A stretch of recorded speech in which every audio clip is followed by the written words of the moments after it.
Hi, boys and girls. Today we're going to read about families. And the name of this story is Love is a Family by Roma Downey. So I know most of you or all of you are spending a lot of time with your families. So this is a story about families. Let's get started. I want a real family, said Lily, slamming the screen door shut behind her. And what would that be? Her mama asked. More than just you and me. Tonight is family fun night, and I bet I'll be the only kid in the whole class bringing just one person. What kind of family is that?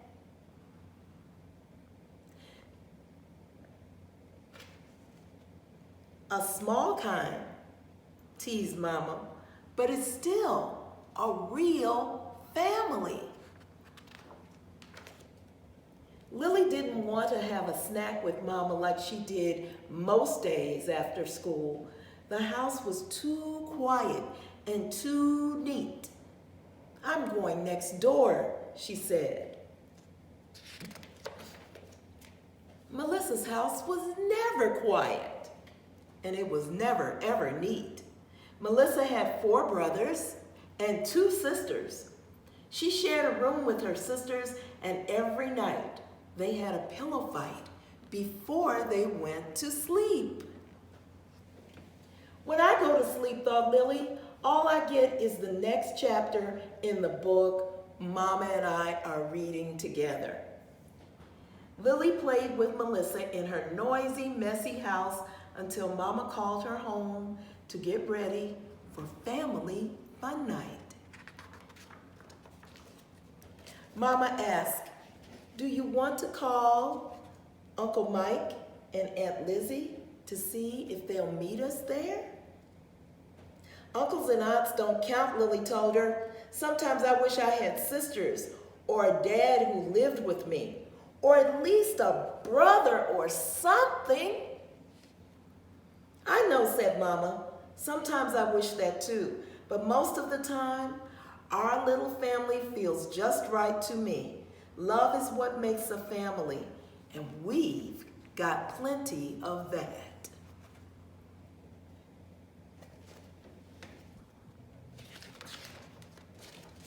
Lily knew it was true.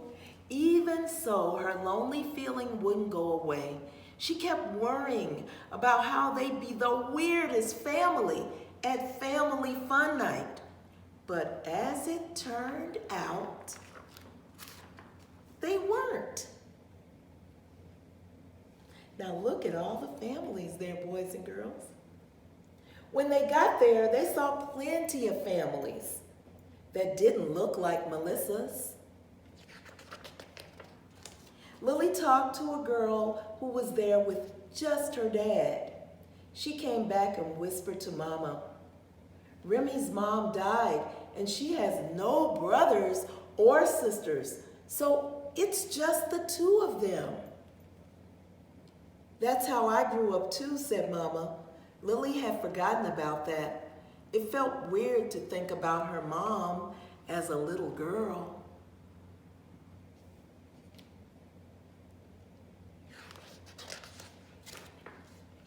But how could your dad brush your hair and make it pretty? She asked. Did he know how to braid? Or get the barrettes even on both sides? Here's a picture of her dad doing her hair. She's thinking about her grandfather doing her mother's hair. Grandpa learned to do those things because he was my daddy and he loved me, Mama said. He also baked peanut butter cookies and planned fantastic birthday parties. He sang songs and told awful jokes when I needed cheering up. There are as many ways for families to show love as there are different kinds of families. Lily pointed to a girl in her class. Like Tamika, her mom and dad showed love by adopting her and getting her a puppy and freezing that big wad of gum out of her hair with ice cubes instead of making her cut her hair.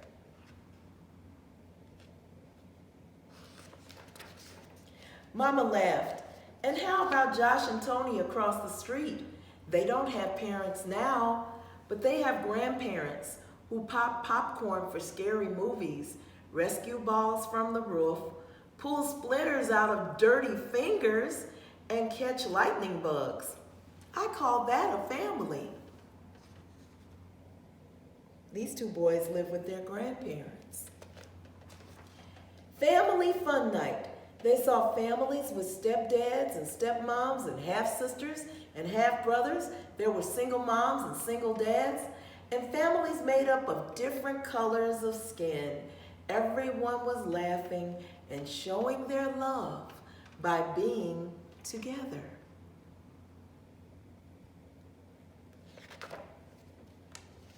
But later, walking home in the cool night air, it was just Lily and Mama again. Again, alone under a million sparkling stars. Lily pointed.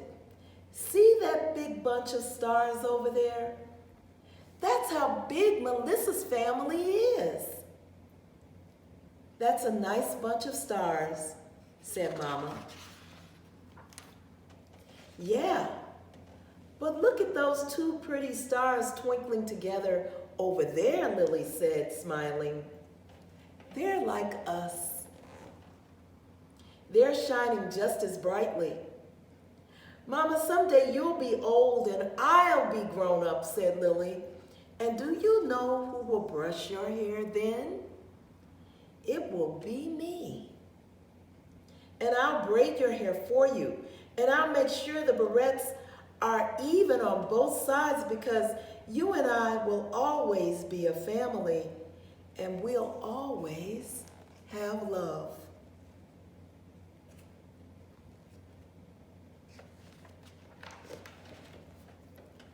Mama squeezed Lily's hand, and those two stars shined like the brightest diamonds. Now, boys and girls, can anybody tell me what was the problem in this story when we started?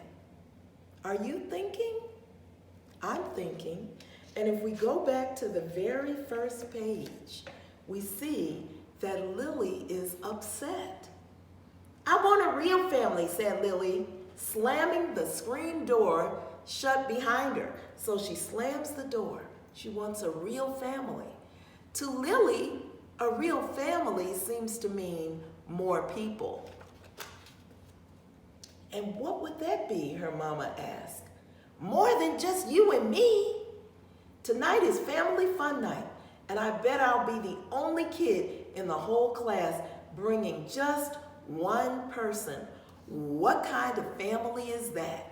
So Lily is ashamed and upset that it's just her and her mother. She's very much impressed by her neighbor's family, who has a lot of children in the family and a house full of kids. So that is what Lily was thinking, that she might be the only child there with just her mom. But as it turned out, it wasn't like that. There were all kinds of families. And she talked to a girl who had just her dad. Just the girl and her dad. Her mom had died. And then she remembered that her mom's dad, her grandfather, had actually raised her mother. And it had been just the two of them. And at the end of the story, you see all the things that her grandfather did for her, having parties for her, and, you know, braiding her hair, all of those things. Here's a little girl who's adopted. and she had gum in her hair. They froze the gum out so her hair didn't have to be cut. Here are two children with their grandparents. And at the end, you see families of all different kinds and all different colors. So Lily's problem didn't turn out to be a problem at all, but she was worried because she didn't know what to expect. So always look for the problem in a story because every story has one. So thank you, boys and girls.